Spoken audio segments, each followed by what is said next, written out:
Hello, hello, hello, everyone, and welcome to the Mary D Talk Show. I'm so happy to have you here today. I know this is another beautiful Monday. This is February the 10th of 2025. Welcome. Wow. It seems like it was just yesterday we had Christmas, and here we are all the way in the month of February. I'd like to first thank our executive producer, Oliver Welch. Hi, babe. He's in the background. Many of you know, you guys meet Oliver usually at Christmas time. He'll come on and you get a chance to meet him because he's, just kind of, he likes the production side of the show. I'd like to thank you to our live viewers. Hi, live viewers, replay viewers. Hi, replay viewers. All of you mean so much to the Mary D Talk Show. So thank you for coming back as you do at week after week. It really means a lot. I want to introduce you, ladies and gentlemen, to our special guest for today. This gentleman I had the opportunity to meet, and I have just been floored by his creativity, his business acumen. It's so many really exciting things he's involved in, and I'm going to read a little bit of his bio to you so you get a chance to meet him also. And when you do, keep in mind, I mean, this is like, as they say, the tip of the iceberg because he's a filmmaker. I mean, when I tell you there's so many different avenues and creativity that he's involved in, I just go, wow, how do you do all these things? How do you make all these things happen? But the truth is, and I know, there's no limit to the things we can do. It's just it's really, it's the only limitation to anything is really us. So that's the truth of the matter. But we tend to limit ourselves. But this gentleman has done everything but that. Excuse me. Dr. Eric Kelly III is an internationally recognized abstract expressive artist whose transformative approach to art has not only earned him global recognition, but it's also made him a dynamic figure in the business and corporate world. Wow. Dr. Kelly's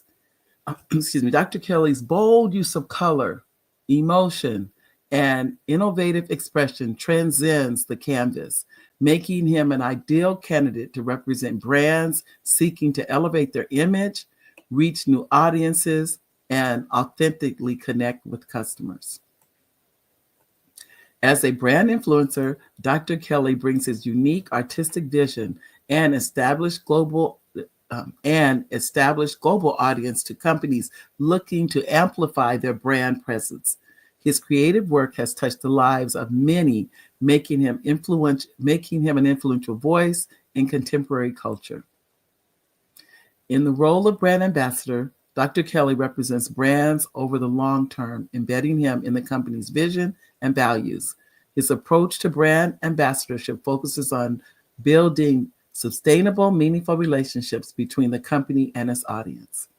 As a brand spokesman, he represents companies and corporations in public-facing roles, bringing his charisma, communication, skills, and artful storytelling to the forefront.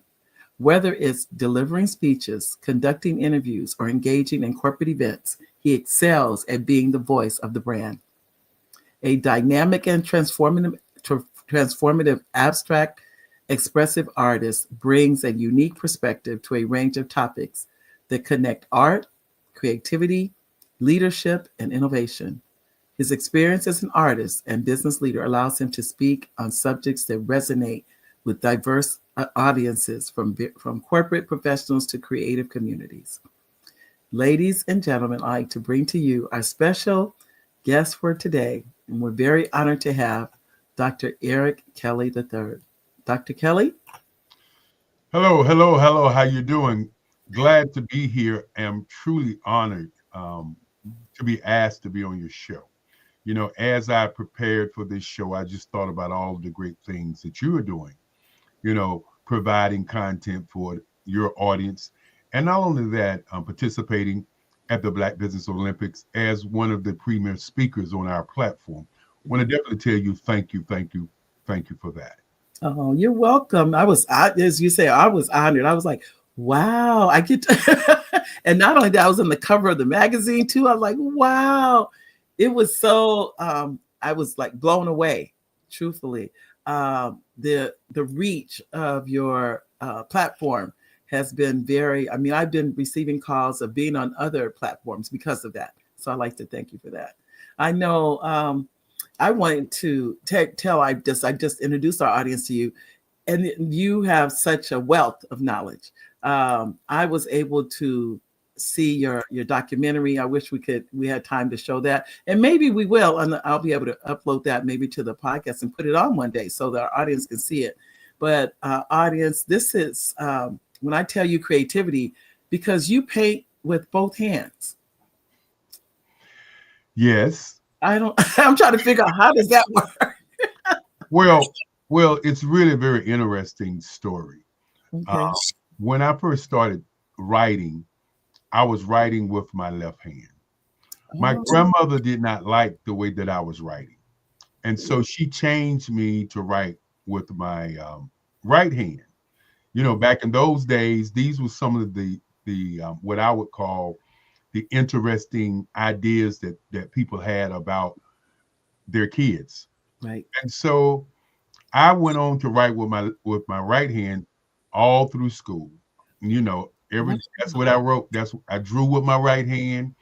Everything was with my right hand. It was when I was in college, I was playing basketball. And me and a guy was running to get the ball. The game was on the line, so we were hustling to get the ball. Mm. We tripped and hit the ground. And when I hit the ground, I fractured my right hand. This was during finals for the exams, and so I came home to my grandmother, and of course, before I went home, I went to the hospital. I got a cast on my hand. Then I got home to my grandmother, and I started talking to her as most young people would do. Talking about my injury, and my concern was not the injury. My concern was that I had a 3.6, and Mm. exam time, and I couldn't take my test. And I was thinking, if I can't take my test, I could flunk. Yeah. So I'm talking to her, and she looks me square in the face as she always does, and she said, "You can write with your left hand. You were left-handed when you first started writing. All you have to do is go upstairs and practice." Wow. Those days, my grandmother's voice to me was Mhm. law. I think the kids today don't get it. She was law. That's And right. so I went upstairs, Hmm. practice and practice and practice and practice and practice and practice and practice that Yes. all into the late at night. And then the next morning I got up and went to school with a cast, sling, and everything. Walked into class, and the kids was like, "We knew you was gonna do something. We knew it. We knew it." And because I was a pretty energetic guy on campus, Uh-huh. and um, and so I said to them, I said, "This it's not a problem." I say, "I can write with my left hand. I'm gonna take my test with my left hand." So Wow. I took all my tests with my left hand for that semester. But then I sat down and I thought about it, and I said, "So if you are able to write with your left hand, Mhm. that means that you can draw with your left hand." And also in my mind, it was like I'm cheating a part of me in terms of who I am as an artist. Wow. And so I started drawing with both hands, and that's the story behind that piece. That is amazing. I mean, I saw the picture when I saw you doing it with both hands. I was like, how do you do that? How do you it's something I'd never seen before. That's what it was. I Well, it's to me, it's like life. You know, Mhm. you can't go where you don't know. Mhm. When you have proper information, then you can do great things. I Yes. think most of the times when kids are born or brought to this world, and I was having a conversation earlier with a group, and one of the gentlemen in the group was saying that some people are evil, and Right. the other guy was like, no, some people are good. And I said, well, neither is correct. I say because when people come to the planet, they come with a clean slate. They've never been here before, so what happens is they are either conditioned or given information and they become who they are. My great grandfather used to say that the number one thing on the planet was to think. He said number two is to sail, number three to research, number four to have great attitude, number five was to have energy, because he said energy equals money. And then he said number six is listening. And then he said at the end of the day, one of the most important things is number seven, which is execution. And these things have been the principles that I've lived my life with in, in terms of everything that I've done. And now, when I talk about that, again, I have to also say, as I've lived my life, I want to add two more to it. Number eight, to me, has always been to be consistent. Consistency is, I believe, is relative to anything that you do. And then number nine, which is a principle that is a part of my new book that I've just released, is duplication, duplicating your services, duplicating your operating system. And that is kind of the thing that's gotten me to who I am today.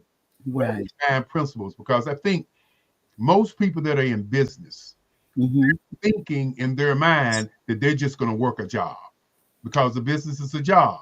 But when you duplicate what you're doing in business, when you can duplicate your services, when you can duplicate your product, then that is the only way that you can be wealthy in your business, I believe. And this is just my opinion. Well, in your opinion, excuse me, is correct, because that means look how many more things are going out that you don't have to have your hands into. And that makes sense.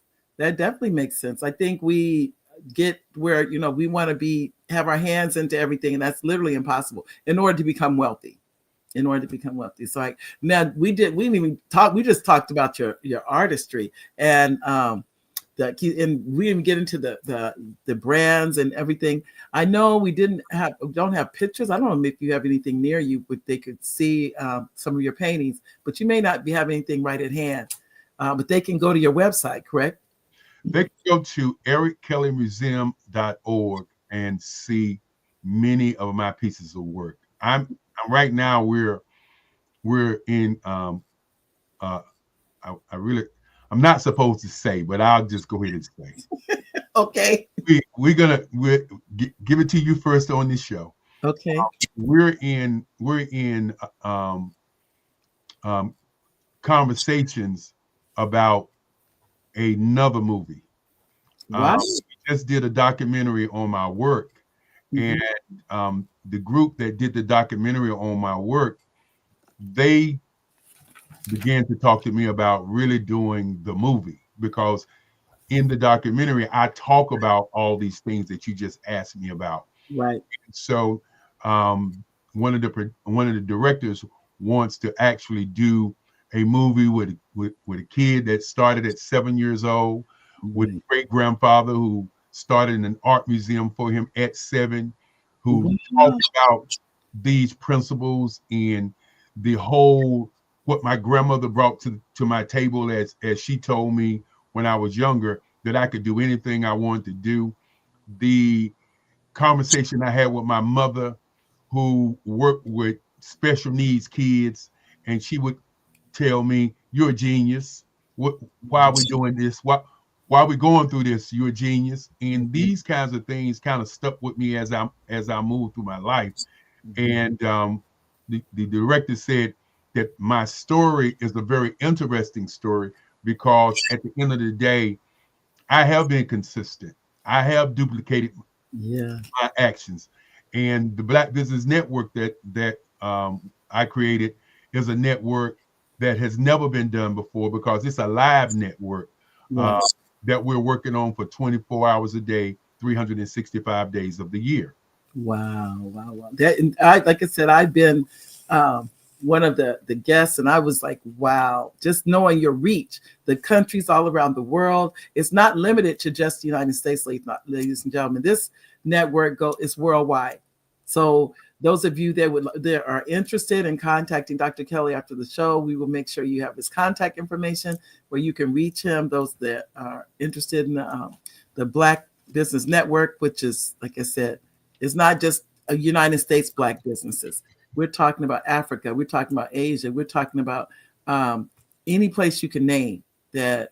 And this to be going 24 hours a day is telling you that's already huge. Well, one of the things that many people did during COVID, Mm-hmm. once everybody went on the inside and began to think about what they wanted to do with their lives, many people started new businesses. Well, for me, in 1989, my grandmother, she started the Black Business Expo here in North Carolina. And so I didn't believe in it. I just, I was running an advertising agency at the time.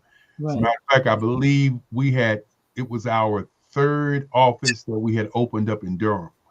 And she brought an idea to me, and I took the idea and carried it to an organization because I was the fundraising chairman for the Black Data Processing Group.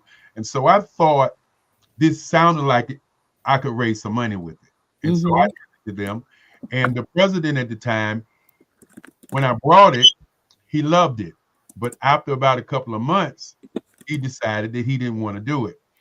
And so at our meeting that we had, he said, after I had took this whole project, Mm-hmm. branded it, and started, getting it out to business owners, getting people to sign up booths.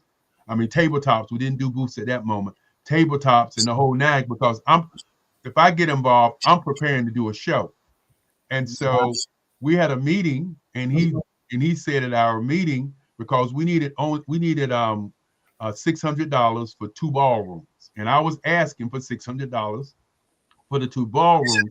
But what he didn't know was when I started on this project, and I know I knew it was an organization, so I needed to set up a bank account so I wouldn't have to be worrying the organization about it, but I could just put the money in the bank, and then when it's time to transfer the money to the organization, we could do it that way.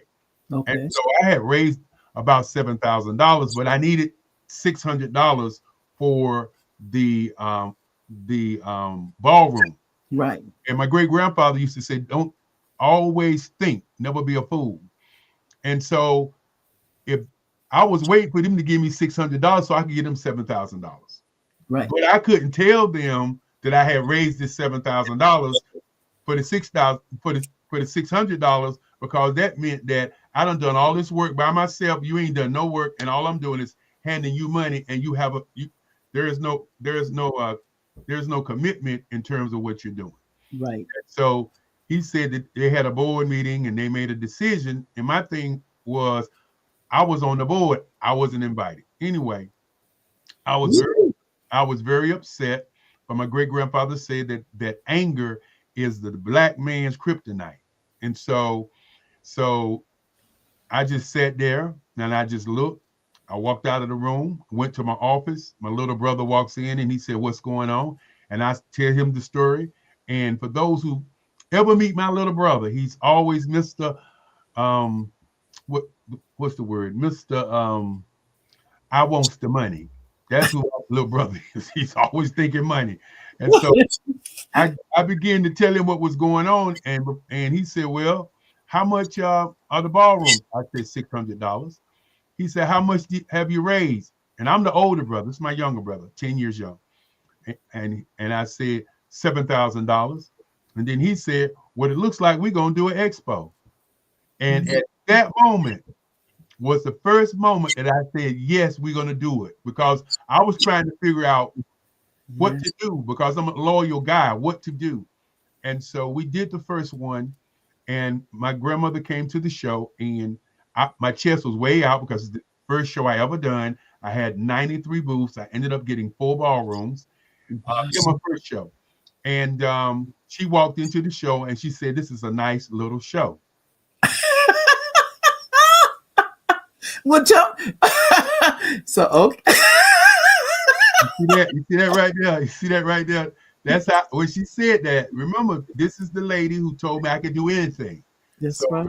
whenever she said something, it to me it was law. And so Yeah. she said, you know, Papa always told you those 7 things that you're supposed to do. Yeah. And she said you're supposed to always do research. She said you did this show is all right, but you didn't do no research. So you have to understand sometimes people are asking you to do things because they understand the magnitude or they see something in you to Mhm. make it happen. And Right. sometimes what we do is we just do what we know Yeah. as opposed to doing what's really there for us to do. And then we sometimes make an excuse for our ego. We make an excuse for our feelings. And so we're in what I call emotion. And once we get out of emotion and look at things logically and Mhm. look at how things actually work, then that's the only time we can propel ourselves to the highest of height. And so the following year, after we did it, we made a nice profit. Uh-huh. We Uh-huh. we had and I come from a car sales background. And Okay. so when the show first started, I had a table out front so that people could buy tickets. You know, that, Okay. because I'm thinking in my mind, I'm, I'm making money. I'm earning money. Now I got to charge everybody. And Right. so my grandmother looks at me and she said, "What are those ladies doing sitting up there at the front?" I said, Big Mama, um, got to charge people, got to get some money. And then she looked at me and she said, um, why are you doing that? I said, well, the people are going to be coming and we're going to charge them to come in. She Mm-hmm. said, well, how much money have you made on this project right now? So I think I was right at about $10,000, you Mm-hmm. know. And she said, well, do you charge to go to the mall? Do they charge to go to the store? She Mm-hmm. said, you got to understand that the people that's coming through the door are your resources. Why are you going to charge your resources? Go, Big Mama. That's what she said. And so And then it's true. and so I said, well, what do you want to what am I going to do with the girls? She said, well, look, why don't you just have them to register the people that come in and then you can contact the people for next year. So she showed me the value Wow. of, of Lady. getting the information. Mm-hmm. So we did that one that year. We got the information, didn't charge anybody. I still won't happy with that, but we didn't charge. And so after that, I after love it. What happened? the next year, this is how many times people don't take things serious when it's business. I took it so serious for the next year until I went to everybody's show, just trying to figure out what a real show looks like. Because I didn't want to hear her say this is a nice little show to follow with. So I went to so many shows, Uh-huh. Mary. You're not going to believe what happened. I went to so many shows until in the newspaper, me and this young lady was walking at this trade show the Chamber of Commerce did. Uh-huh. They took a picture of me and her walking down through the lane. I am in the newspaper. In the, it was crazy because I went to so many shows until it was like, okay, this the guy. He's at every show. Let's take a picture and let's do a story. Wow. It was, as I say about basketball and about life, I'm just was insane about the game. I wanted to make it, I wanted to figure out, what is this thing? Because in those days, there was no trade shows Mm-hmm. talked about Right. in my area. There Right. may have been in other places, but not in North where I lived at.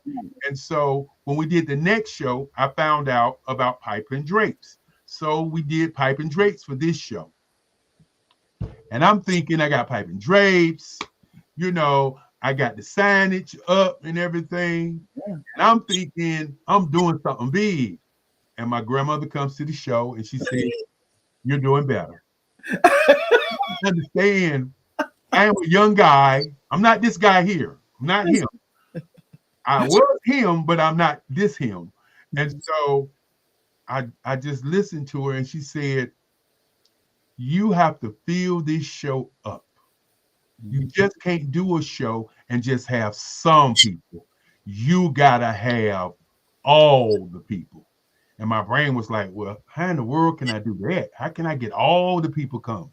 You know, and remember, well, you don't know this, but in where I live at, Black Wall Street, we were, and I always say this, we were the first Black Wall Street. If you look at the history of the numbers when Black Wall Street started, the first one was here in Durham, North Carolina. 1901 people.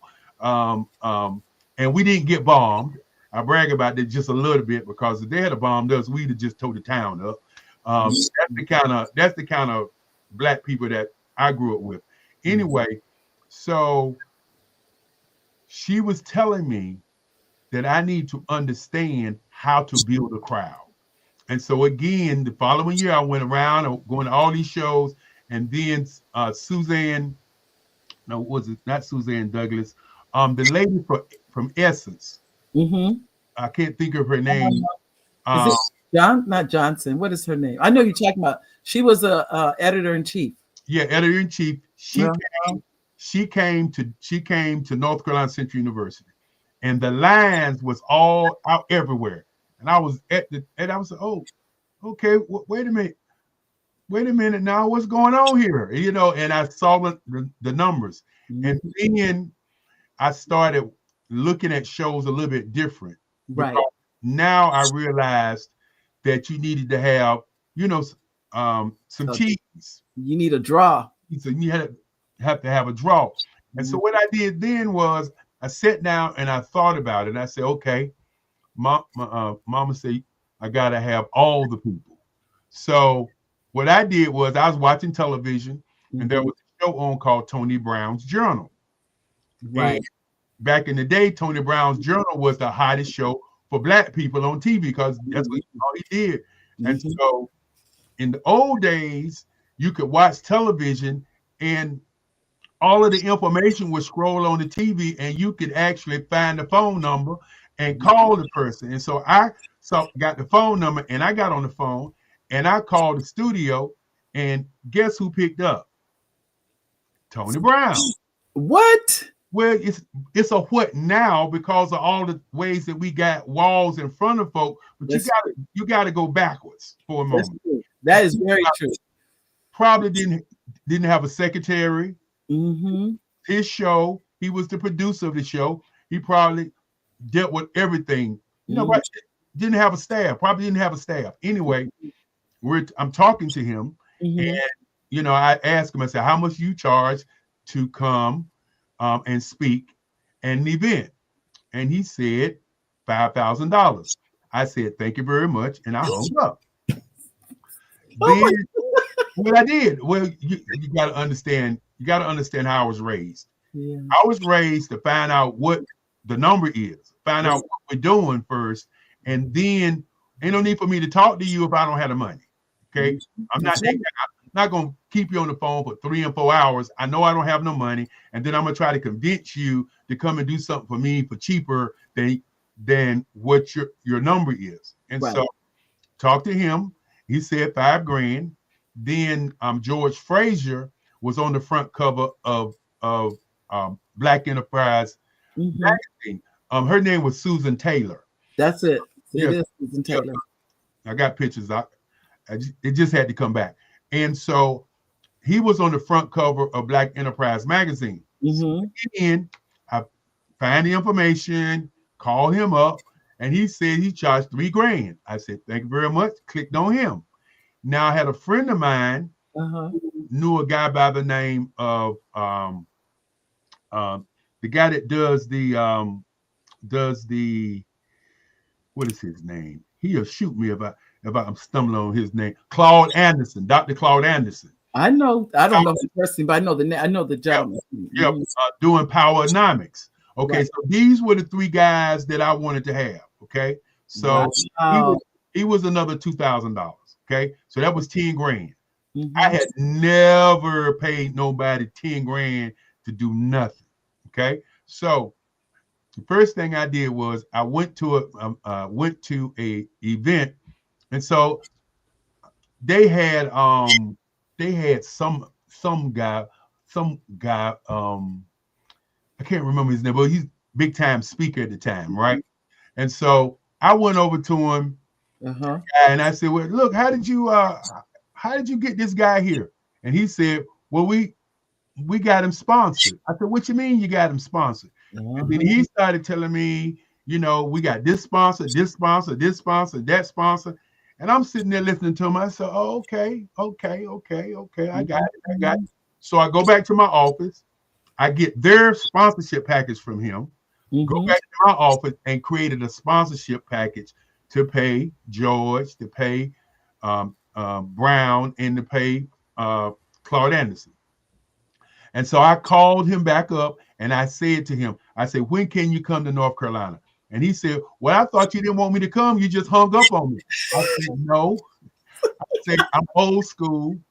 I said, "I didn't have any money, but I just need to know what your number was so Right. that I could do what I need to do." And Right. so he told me. I sent him 50% up front, flew him in. I got a sponsor for the plane. I got a sponsor for the hotel. Like, because Mm-hmm. once you tell me something, Right. I'm going to use it to the fullest. So everything for those three speakers were sponsored. Okay, these three guys had never came to Durham before. Wow. Newspaper and the television and the radio, back in those days, you didn't have to pay for radio advertising because they was looking for who was doing something big so that they could piggyback on what you're doing. Okay. Right. And so everybody was coming at me so fast, and I was like, yeah, and I was getting everything for free. Everything's in the newspaper. So this is our Woo. third show. The Wow. third show was packed.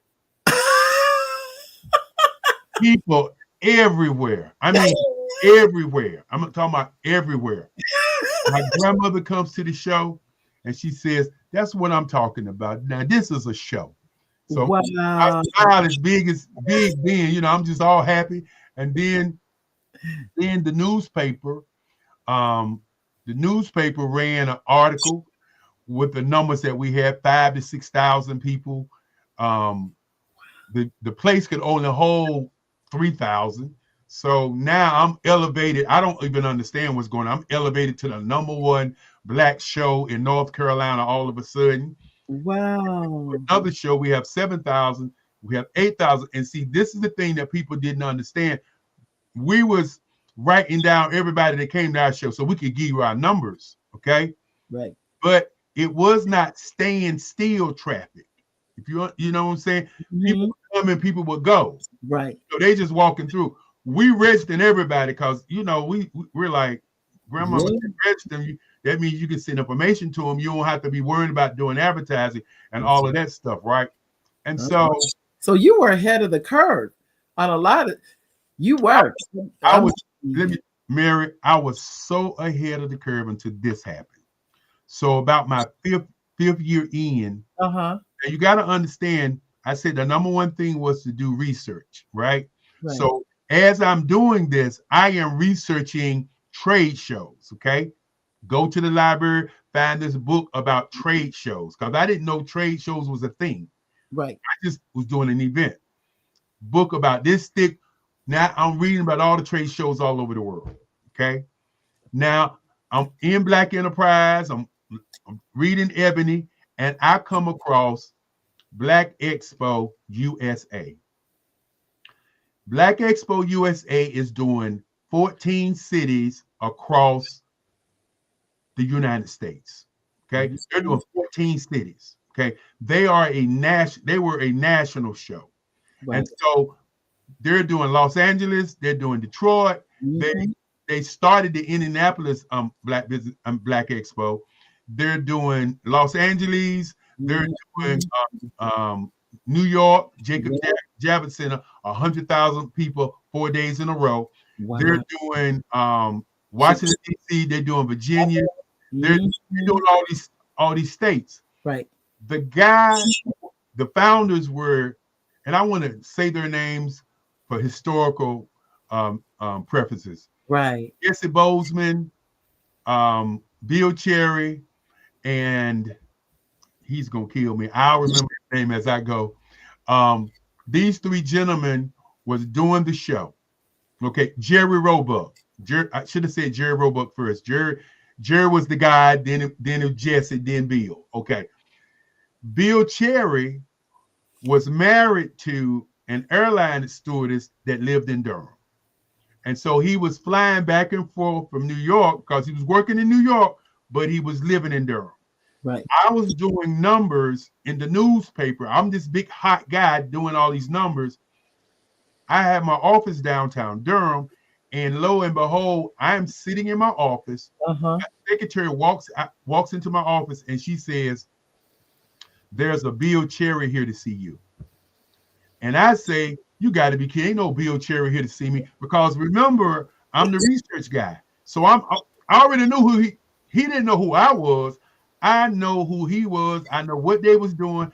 I was watching them do their thing. Okay.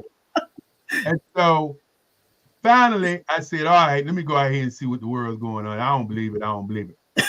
Walk out of my office. Uh-huh. There he stands. Wow. And I'm like, I can't let him know that I already know who he is, right? And he says, Eric, can we do lunch? Can we go to lunch? I said, yes, sir. We go to lunch. Mm-hmm. And we stayed to lunch from 12 o'clock to 8 o'clock. Wow.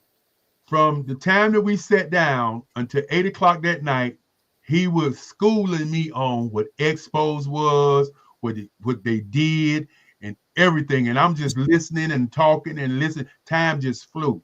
The next thing I know, he says to me, he says, look, Eric, would you like to go to New York with me? I said, sure. Now, never been on a plane and been in first class before in my life. Okay. I think at that time I probably been on an airplane maybe 10 times at the most. Because I wasn't a traveler. I was in my city doing my thing. Correct. And he said, I want you to go to New York with me. Didn't say it was going to cost me anything. Didn't say I need to get some money together. Just said, would you like to come to New York with me to one of our shows? Flies me to New York. I go to the Jacob Javits show, 100,000 people, 4 days in a row. Wow. It was the most amazing thing that ever happened to me in my life. Wow. Was to be there to see all those black people in New York City. Right. Coming to a show and actually buying and selling stuff. Coca-Cola was a sponsor. It was just a great time. And that propelled my show, because once I went to the show and started talking to Jesse and talking to Roebuck, to Jerry, they liked me, because they asked me to help around and volunteer to do this. And I was doing everything they was asking me to do, because in my mind, this was the Super Bowl. Yeah.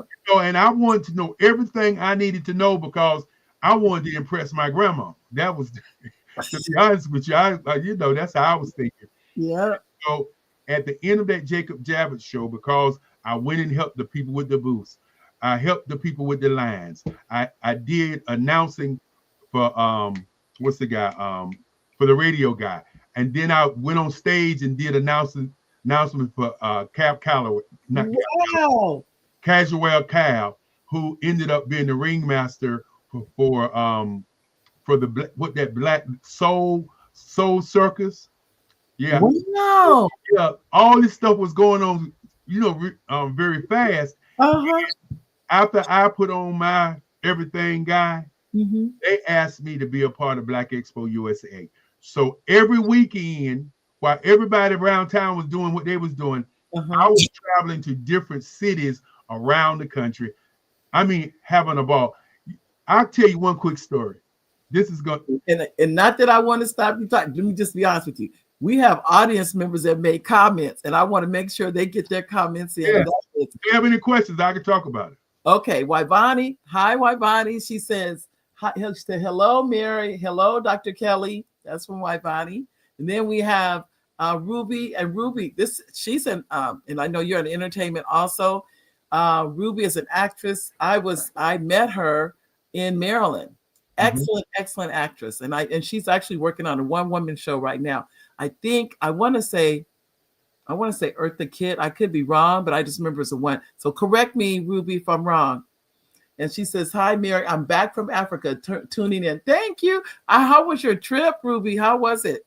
So she was in Africa for, I think, 3 months. She was there. And we are actually planning a trip to Africa for 30 days, nine nations, 9 countries Wow. at the end of this year. That's a part of my art journey. Wow. Well, I just wanted to make sure we got our audience comments in because they are just as much a part of the show as we are. So definitely. But please go on, Dr. Kelly. So once I started learning from Jerry and them what an expo really was, then my show just shot up. You know, that experience to me was life changing. Yeah, they mentored you. That's and I think sometimes we're thinking that because we are volunteering for something that we're missing out on something. But when you're learning, and you don't have to I didn't have to go to school to get this stuff. Right. I was living it. Wow. Actually, I mean, if my friends really knew what was going on, when I was coming up, they would have been like, what in the world? I was doing New York, LA, Detroit. I had never been to these places, man. Right. I didn't have the idea that these were spaces to go to that was interesting to me. Because here again, I am living in my little pond. I'm the king.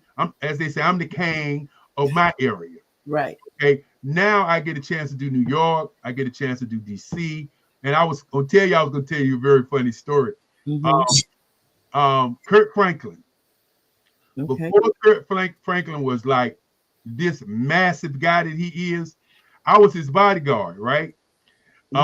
In Richmond. This is a funny thing. This is a story. If he ever run across this, he's gonna appreciate this, and he'll remember it. Kurt Franklin was down in the islands on a moped or one of those carts or whatever, and the cart flipped or something, and he scarred up his whole left arm. Probably still got the scar today, right? And so Bill told me that he had scarred up his arm and that he wanted me to be, bodyguard today. And he came, I was walking him to where he was getting ready to sing. And girl, I had everybody off that side of his body. So no, hold on. People was coming at him, right? And I knew he was going to be a star then because he got on stage and he started to sing. And we had so many people in that arena until the fire alarm went off. Wow. And he was singing so high, and the energy was so high in the air until you could not hear the fire alarm. Oh my goodness. That's a true story now. I was there. Wow. I had a chance to meet a lot of people, but what I want to say to your audience, the thing I always want to leave with people is this. There's no power more powerful than you are. People talk about people being geniuses. People talk about people being important. People talk about people getting things done. The only competition you have is you. Procrastination and fear run in the same circles. One of them says, I don't want to do. And the other one says, I can't do. My great grandfather used to say, it takes the same amount of time to do something big as it does to do something small. So generally when I come into a room of people, they're thinking, wherever they're thinking, I am thinking large. You know, being Mm-hmm. a businessman in this area, um, like I said before, I have a background in selling cars. But once I got out of selling cars and opened up my advertising agency, I began to negotiate deals for 40% participation because this place is 49% black, 49 white. Um, I began to negotiate 40% participation from malls that came to this town. There's a place here, South Point Mall, Mm-hmm. the second largest mall in the state of North Carolina. I negotiated to get black people that kind of work at the malls, to help build the mall, not to go get jobs at the mall. So a Right. lot of times I'm always interested in things that uplifts people, not things that, um, as some people say, take a picture, I'm on a private jet, take a picture, I'm driving the roads. Those things don't move the needle for me. Right. The reason that I came to your show was to let you know how much I appreciated you being on our network, and Mm. also to let your audience know that if they're not tuning into what we're doing, they're truly missing the treat.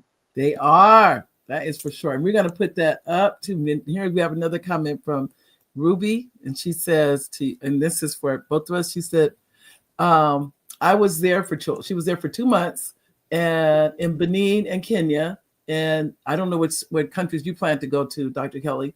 She said, I'm keeping the subject's name of one of my women's show under wraps. So she's not, because she's already finished a one woman show. So I know she's was working on another one. And I understand that. I just wanted to make sure I just let everyone know. But I would say, I'm listening to you, Dr. Kelly, and so many things are going off my mind. I know you've also authored a book. Am I correct? I've authored, I think about 12 books. Just finished the book, The Who, What, When, Where, How, and Why book. Okay. It's called the IO system, or the I system. It's about your operating system, how to duplicate your operating system so you don't have to do any work. Wow. Um, then, of course, the other book, which is attached to the documentary they Mhm. just did, which is the Eric Kelly III Museum, a museum my great grandfather started for me at 7 years old. And one of the reasons that we're planning on going to Africa is to select some sites for museums in Africa of artists who are unknown artists, Right. because it's truly sad that we don't have a Romero Bearden Museum. We don't have, and Ernie Barnes was from Durham, North Carolina. We Mhm. don't have a Ernie Barnes Museum. Yeah. We don't have a Charles White Museum. We Right. don't have um, uh, a Faith Rheingold's museum. We don't have a Lisa Butler museum. We don't have a Jean Basquiat museum, so that our young people can actually see these artists and relive what these artists was thinking when they was creating, or as they say, making art, and Mhm. and changing lives. You heard of Charles Bibbs? Yes, we don't have a Charles Bibbs. You're building one here in Riverside. That is awesome. That And is. that is something that I'm so glad. I mean, he lives here in Riverside, by the way. So, Mhm. but that's where the museum is going to be, and it's because people came to realize nobody's here to stay. We all. The truth be told, we're passing through, and so to have a museum, as you said before, with his to really, and it's called the Black Arts Museum, but it's the Charles Bibbs. Yeah, yeah, but see, that's not fair. That, to me, that's not fair. And I'm gonna tell you why. Okay. Because we're the only group that turns our legacies into cultures. And Mm. it kind of, I'm not saying it's not good. Right. It kind of distorts the greatness of the man, you know. And that's just me. That's No, just. no, because I really I actually spoke to his wife Elaine, and I told her I thought it should be. I mean, it should be the Charles and Elaine Bibbs Art Museum because they've been married. I think it's like 50, 60 years. She's been his right hand, right but hand. but I get that. I I, know. I get what you're saying, but it should be the Charles Bibb Museum. That's what it should be. You know, Okay. I can't I don't disagree. I don't disagree. Yeah. whether the people involved when it comes to us as black people, Hmm. we are not honored the same way. That's You true. know, Clifford Steele's museum is named after him. The Van Gogh Museum is named after him. Right.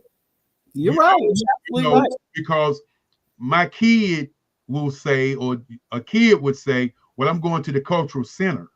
Right. And the mindset of going to a center instead of going to to an artist museum where I can believe that I can be an artist because this artist right here, Right. he took out the time to put his stuff on the table, and he was able to ascend to the highest of heights in You're his, right. and that is, I mean, I know I'm not in front of the board of directors or anything, but that's what I would be saying to them. I'd be like, look, hey guys, look at the long term aspect of it. It's true. Because at the end of the Right. day, the museum in Washington, D.C., Hmm. that's a whole different deal. That's true. Okay. Because how big is that museum? The museum that they're building here, So I'm talking about how big is the museum in Washington, D.C.? oh, it's huge. It's huge. So when we go to that museum, we get all the different things that's going on in that museum. Okay. Right. But when we go to Virginia, Hmm. okay, they will probably change it into what we consider a cultural center and Hmm. not a place to study him or to Right. study, like when you go to the Van Gogh Museum, what you doing? Who you studying? Who you Van learning? Gogh. It's all Van Gogh.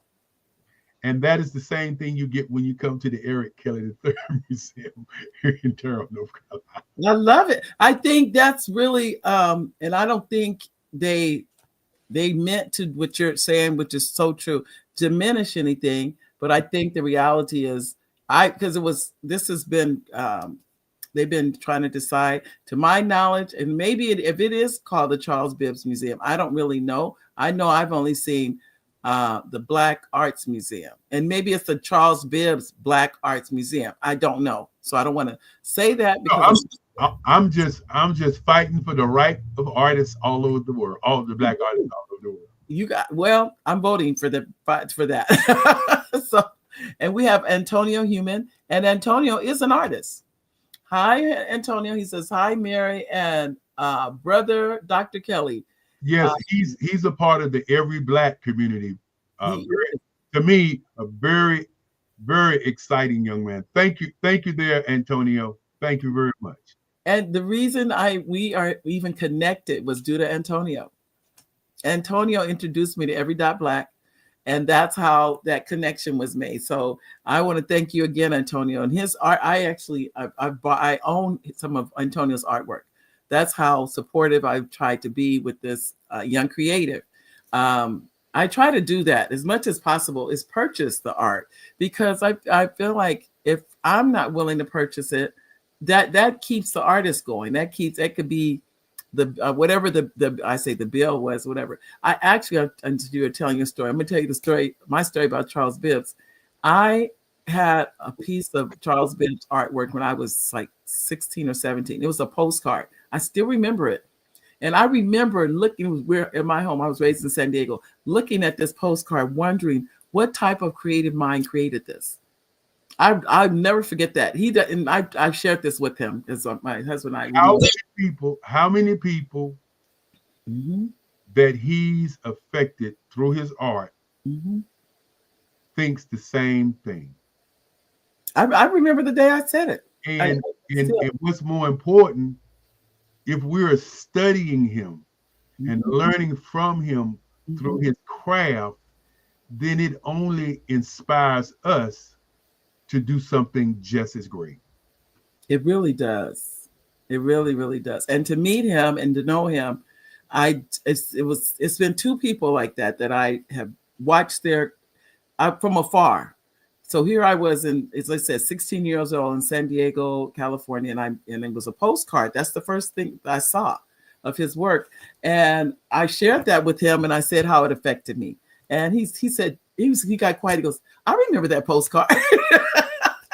And it was, I said, and never ever once did I ever think I would meet the artist. Think about that. But And more important, but you know what's even more important than that? You had an opportunity to touch him while he's alive. exactly. That is powerful. Now imagine what happens when we leave the planet. Yes. Many people don't get a chance to touch those who've gone on before us. You know, when I can sit back and talk about people I had a chance to meet that's gone on before, like the Nikki Giovanni's, the Michael Jacksons, the eyes, some of the Isley guys that's going on before us. Um, so many, Suzanne Douglas, who's going on. I used well, I'm not anymore, but I used to be a photographer for Black Enterprise magazine. I used to fly around. Delta was my sponsor. I used to fly around and take photos for Black Enterprise magazine before that editor passed. Percy Sutton. We don't get a do-over. We don't get to go back and do it again. So Mhm. it's, to me, it's very important that we look at our todays as the day that we do what we should do. And that's why I'm always pushing people to do their very best at what they do all the time, because you just don't know who's watching. You Yeah. know, I know we're running out of time, but I want to at least invite Black businesses from around the globe that are listening to your podcast, to your show. Mm-hmm. I want to invite them to contact you Okay. and let us put them on our network. You know, let us allow them to advertise on our network. What people don't really understand is, let's see what this says. You can go ahead and read that. Okay. This says it's from Ruby. She said, "I appreciate your esteemed guest. What African cultures is he going? What African countries are you going to?" That's what she's asking. And she also asked, "We visited the Nike Art Gallery. Nike is a famous female Nigerian artist. She has 4 galleries in Nigeria." And he said we should visit that. And also, you have the comment from our executive producer, Oliver Rose says, "Hi, Dr. Kelly.